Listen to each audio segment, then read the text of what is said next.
In many suburban neighborhoods, homeowners associations (HOAs) serve as governing bodies designed to maintain property values and ensure a cohesive community. Typically established by developers, HOAs create and enforce rules that cover everything from architectural guidelines to landscaping standards. Residents pay monthly or annual dues, which fund communal amenities in the enforcement of these regulations. While the intention behind an HOA is often to foster a sense of belonging and order, relationships between residents and their governing boards can become fraught with tension.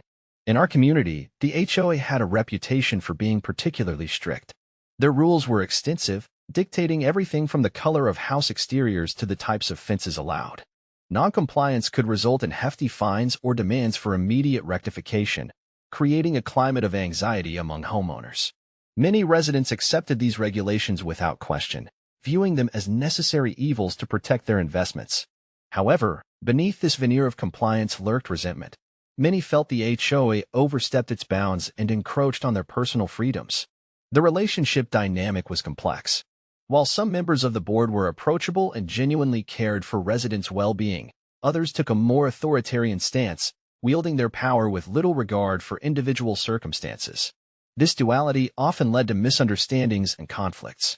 Homeowners would voice concerns about seemingly trivial matters, only to be met with indifference or hostility from board members who prioritized adherence to rules above all else. As tension simmered, it became clear that many residents felt trapped in an unwritten social contract: obey or face consequences. For some, this meant ignoring minor infractions or accepting unjust fines without protest. For others, it bred a simmering anger that occasionally boiled over into open defiance. The poisoning of my water tanks was not just an isolated incident. It was indicative of a larger issue within the HOA system, a failure to balance authority with accountability and respect for resident concerns. This environment set the stage for what would become a dramatic confrontation between myself and the HOA. One sweltering afternoon, the incident that would shatter my sense of security unfolded. After a few days of feeling unusually sluggish and nauseous, I noticed an odd chemical taste when I took a sip from the kitchen tap. The water didn't smell right either. It had an acrid, almost metallic scent that raised alarm bells in my mind. Initially, I dismissed it as a temporary anomaly, but as symptoms worsened, headaches, fatigue, and sporadic stomach cramps, I decided to investigate further. I filled a glass and took it to a neighbor who worked as a chemist. He analyzed it and confirmed my worst fears. Harmful substances were present in the water, suggesting intentional tampering rather than a simple contamination issue.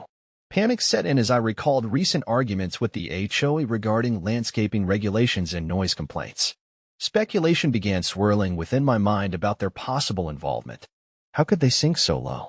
The implications were devastating. Beyond the acute health risks, the idea that my own community's leaders could jeopardize my family's safety was chilling. Our daily lives were turned upside down. No longer could we freely drink from the tap or cook without concern, forcing us to rely entirely on bottled water. Visits to doctors became frequent as we sought relief for our unexplainable ailments, and mounting medical bills added further stress to an already strained situation. As caution morphed into outrage, I reached out to other affected neighbors, only to discover they too had experienced similar symptoms and suspicions about the water supply. Our discussions turned into fervent gatherings where frustration boiled over. We shared our grievances with one another, fueling a collective sense of urgency. This moment galvanized us all. It was no longer just about rules or personal freedoms. We united against what we perceived as a deliberate act of sabotage that crossed any moral line. Little did I know that this shocking incident was merely the catalyst for an explosive confrontation with the HOA that would forever alter our community dynamics. Determined to seek justice and accountability, I wasted no time in addressing the alarming situation with the HOA. My first step was to gather evidence.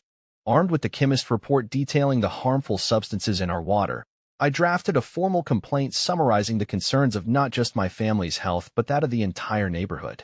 In that letter, I requested an emergency meeting with the HOA board to discuss these serious allegations and pushed for transparency regarding water quality management. When I arrived at the meeting, a palpable tension filled the air. Residents were anxious, their faces drawn with concern as whispers of betrayal circulated. I shared my findings and emphasized the urgency of the matter.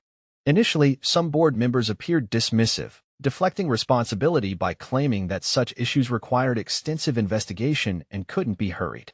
However, As stories began to surface from other neighbors echoing similar health problems and suspicions, a fissure formed in their facade of authority. During the meeting, I insisted on a thorough assessment of all community water systems and demanded regular updates on any findings or changes made. In response, they offered vague reassurances but failed to put forth a solid plan or timeline for action. Feeling frustrated by their evasive tactics, I organized an informal gathering of concerned residents at my house later that week to brainstorm further steps we could take together. We drafted another letter calling for a town hall meeting where all community members could voice their grievances directly to HOA representatives. This time, we also included requests for independent testing of the water supply by a third party, something I felt would lend credibility beyond our anecdotal evidence. Despite my best efforts, every response from the HOA felt inadequate and patronizing. Their reluctance to acknowledge the severity of our situation only intensified my resolve. We would not be silenced or ignored. The stage was set for more drastic measures as frustration morphed into anger within our community. It became clear that if we wanted real answers and accountability, we would have to push much harder than mere words on paper. As the days turned into weeks, frustrations within our community escalated. The HOA's initial brush-off of our concerns morphed into a pattern of evasive responses that only intensified the sense of betrayal. Each passing meeting felt like a futile exercise in lip service, filled with vague reassurances and platitudes that lacked substance. Board members continued to deflect responsibility, insisting they needed more time and resources to investigate the claims, all while the health of residents remained perilously at risk. In our community gatherings, anger simmered beneath the surface as people shared tales of their escalating health issues, rashes, digestive problems, and fatigue that were more than mere coincidences. The emotional toll was palpable. Families worried about their children drinking contaminated water while grappling with mounting medical bills. Our collective outrage became more visible, morphing into heated discussions filled with accusations of negligence and apathy toward public safety. The breakdown in communication with the HOA became evident as they attempted to maintain control over the narrative. They began limiting our questions during meetings, often redirecting conversations away from the pressing issues we faced. This manipulation only fueled our discontent, making residents feel increasingly powerless and frustrated by the board's lack of accountability. Instead of finding resolution through dialogue, it felt as though we were being silenced, our concerns minimized and dismissed as mere inconveniences. To make matters worse, an atmosphere of distrust ensued. Neighbors speculated whether some members of the HOA might be complicit in the poisoning or simply indifferent to our plight. Whispers of possible cover-ups circulated, leading many to wonder if we could ever trust our own governance again. As tensions mounted, it became evident that a critical point had been reached. We faced a palpable divide between the HOA and the residents, threatening to erupt into outright rebellion. Determined not to let this simmer any longer, we recognized that our actions would speak louder than words. Desperation shadowed our feelings, prompting thoughts of more radical means to convey our message, something that would demand attention and force accountability from those in charge. As the situation deteriorated, I found myself grappling with a mix of emotions that ultimately pushed me toward an unthinkable decision. The initial shock and anger over the contamination morphed into a profound sense of betrayal. How could those we entrusted with our safety and community welfare turn a blind eye to our suffering? Each dismissive response from the HOA felt like a personal affront, reinforcing the idea that they cared more about maintaining their power than about the health and well-being of residents. Helplessness crept in, gnawing at my resolve. I witnessed my neighbors' declining health and deepening anxiety, yet the HOA remained entrenched in their indifference. It became painfully clear that our pleas for transparency were falling on deaf ears. Every effort we made to communicate was met with bureaucratic resistance, leading me to feel utterly powerless against an institution that was supposed to protect us. Frustration morphed into desperation. We were at risk and had nowhere to turn. The sense of injustice fueled my anger further. I recalled countless moments of feeling silence during HOA meetings, where our concerns were brushed aside as trivial. The board's refusal to acknowledge the severity of our situation only intensified my resolve to act, not just for my family, but for the entire community. I was no longer content to be a passive victim of circumstance. I wanted to reclaim the narrative that had been taken from us. This boiling point prompted me to brainstorm drastic measures that would not only send a message but also demand immediate attention. In that moment of clarity, I knew that merely voicing our frustrations would not suffice. We needed to make an impact that could not be ignored. It was this brewing storm of betrayal, helplessness, and righteous fury that ultimately led me down the path toward a radical act, one that would force the HOA to confront the fallout of their actions in a dramatic way. With my resolve solidified, the plan to dump 470 pounds of manure in the HOA office took shape in my mind. I outlined each detail meticulously, recognizing the need for discretion and precision to maximize impact. This was not just a random outburst. It was a calculated act of defiance aimed at forcing the HOA to confront their negligence. I arranged with a local farmer for the manure, making sure it was fresh yet manageable for transport. In the dead of night, I envisioned gathering it in large containers that I could easily load into my truck. The logistics demanded careful planning. I needed to choose a time when the office would be closed to avoid confrontation but still accessible enough for my intent to create maximum chaos upon discovery. As the day drew closer, a mixture of excitement and dread coursed through me. Part of me felt exhilarated by the thought of taking such a bold stand. Another part was fearful of potential consequences, both legally and socially. Nevertheless, I focused on the purpose behind the action, to shock an indifferent board that had continued to neglect our community's cries for help. On the day of execution, I loaded the manure into my truck under the cover of darkness, heart racing as I imagined the sight that awaited me. The journey was quiet, filled only with the hum of my thoughts and determination. Arriving at the HOA office felt surreal. I parked discreetly in a nearby alley, ensuring no one could casually connect my vehicle to what would soon unfold. As I unloaded the containers and tipped them over in front of the office entrance, a wave of adrenaline surged through me. The pungent smell engulfed me, mingling with a feeling of liberation. This was my way of reclaiming our narrative. As manure spilled chaotically at their doorstep, I envisioned the stunned expressions of HOA members when they discovered their new reality. It was an act steeped in desperation but fueled by an overwhelming need for justice, a visceral response to long-standing grievances that could no longer be ignored or swept aside. This decisive move was my declaration that we would not remain silenced. Our voices, however messy, would be heard. The following morning, the HOA members arrived at their office, expecting another routine day of managing community affairs. Instead, they were greeted by an overwhelming stench that assaulted their senses before they even stepped through the door. Shock quickly spread among the staff as they processed the sight before them. A chaotic mound of manure spilled across the entrance, a stark and pungent reminder of the residents' frustrations. Initial reactions varied wildly. Some board members stood frozen in disbelief, mouths agape, while others rushed to cover their noses, exclaiming in horror. "Who would do such a thing?" one member shouted, eyes wide with outrage. The tension escalated as accusations flew among them about who might have sparked such a drastic act of rebellion. It was clear that this was not merely a prank, it felt personal. As staff members scrambled to assess the damage, laughter bubbled up from a few younger employees caught off guard by the audacity of the act. "Guess someone finally decided to give us a taste of our own medicine," one joked, attempting to lighten the mood in an otherwise tense atmosphere. However, this humor was short-lived as more senior members dismissed it angrily, insisting that such juvenile behavior only proved how out of control residents had become. In closed-door meetings following the incident, outrage dominated discussions. Board members expressed their indignation over what they perceived as an attack on their authority. "This is unacceptable. We need to take immediate action against whoever is responsible," one member proclaimed passionately. Others worried about how this incident would reflect on their leadership and the reputation of the HOA in the community. Meanwhile, whispers of fear rippled through the office. What if this radical act led to further unrest among residents? The idea that more severe actions could follow loomed over them like a dark cloud.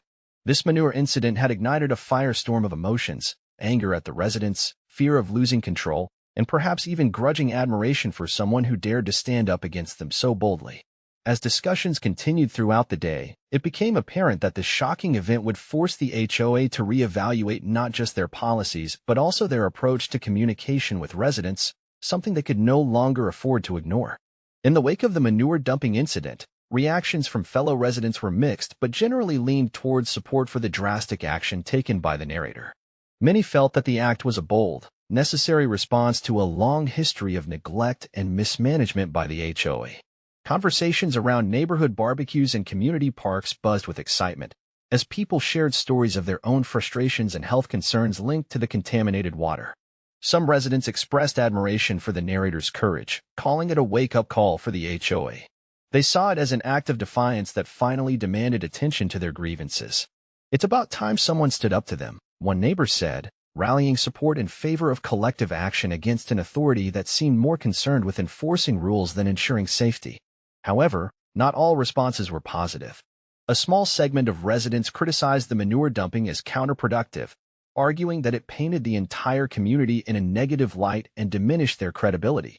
"This kind of behavior only gives them more reason to shut us down," one concerned resident lamented, fearing repercussions from the HOA that might affect everyone in the neighborhood.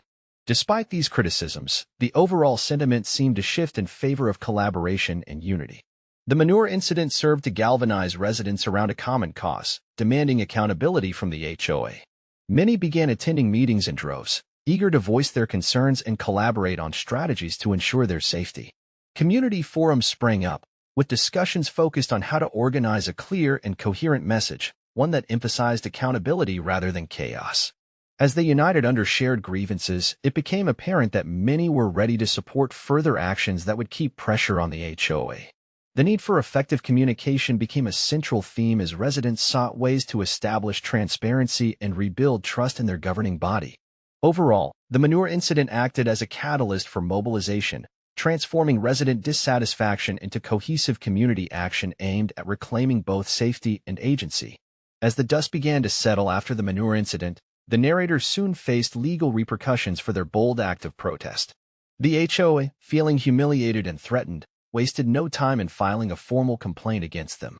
They sought charges for vandalism and property damage, arguing that the dumping of manure constituted an attack on their office and that such behavior would not be tolerated within the community. Initially, the narrator felt a mix of bravado and fear.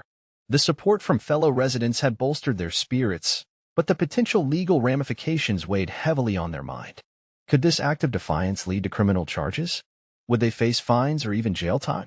These questions loomed large as meetings with lawyers became necessary to assess the legal landscape ahead.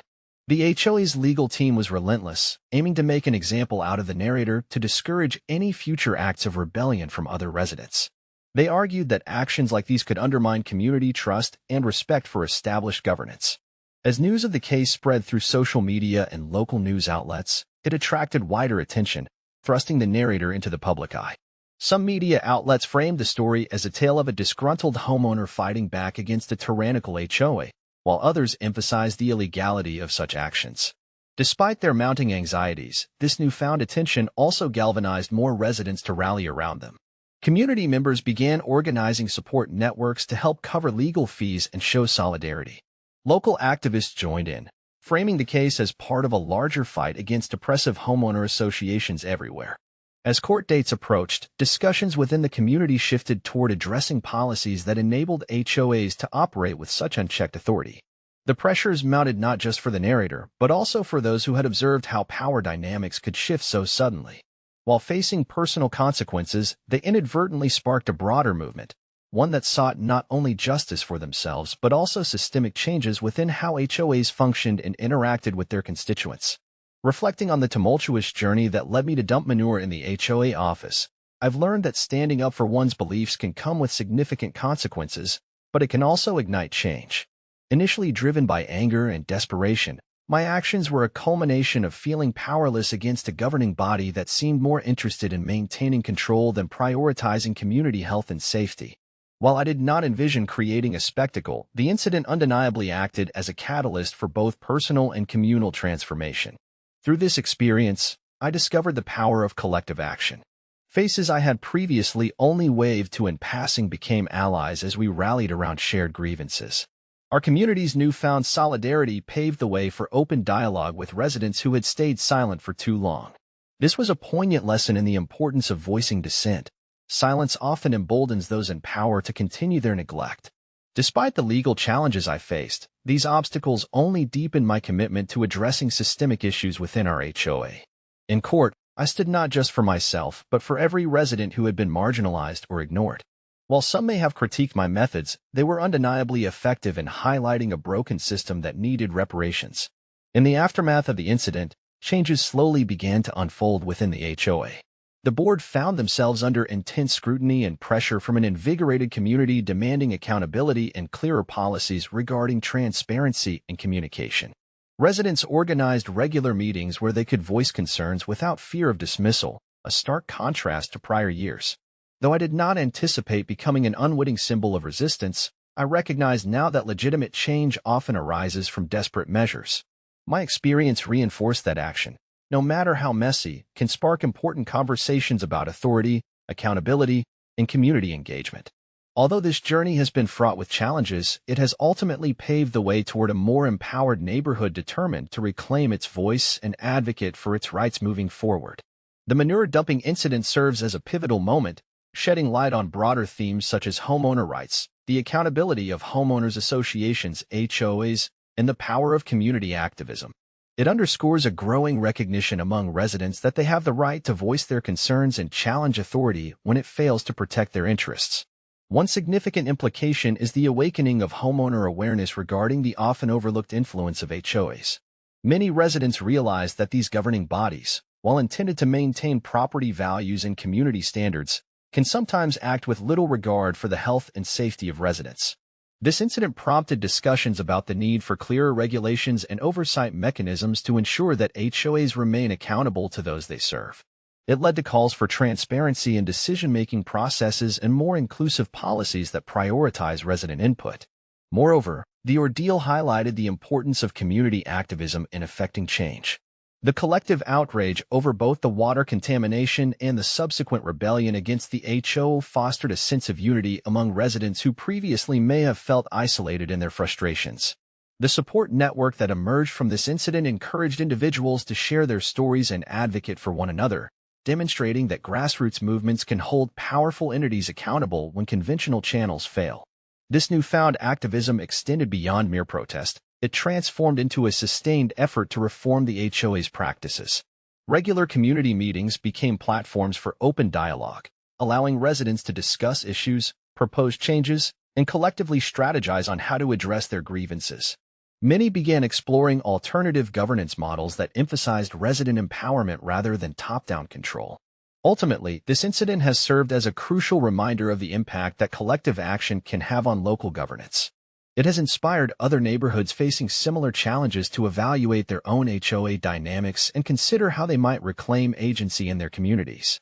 As homeowners come together to demand respect and accountability from those in power, they pave the way for a more engaged citizenry determined to protect their rights and foster a healthier living environment for all.